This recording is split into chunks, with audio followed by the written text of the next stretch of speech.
Slip not వేసుకుని చూసారా not వేసాం కదా, ఈ నాట్లో మనము నీడిల్ని ఓకే. ఇప్పుడు యార్న్ మనం ఫింగర్స్ మధ్యలో టైట్గా పట్టుకోవాలి.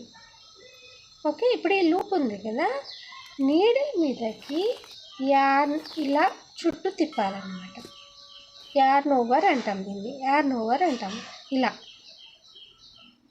పైనుండి ఇలా లోపలికి వెళ్ళి బయట నుండి మళ్ళా పైకి రౌండ్ 1 రౌండ్ అనమాట. సో ఇక్కడ చూసారా 2 టైమ్స్ యార్న్ ఉంది నీడిల్ మీద. ఈ 1 ఫస్ట్ లూప్లో నుండి ఈ నీడిల్ని బయటకి తీసుకొస్తాం.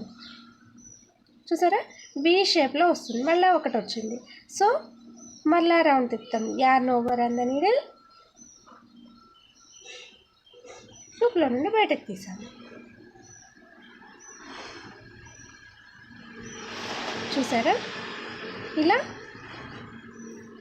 దీన్ని బేస్ లైన్ అంటామన్నమాట. సో ఇది ఇలా మీకు అర్థమైందా?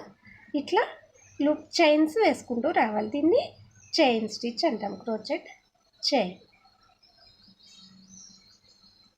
ఓకే. ఇది పర్ఫెక్ట్గా వచ్చింది అంటే దీని తర్వాత మనము దీన్ని బేస్ చేసుకుని ఎన్నో ప్రాజెక్టులు చేస్తామన్నమాట.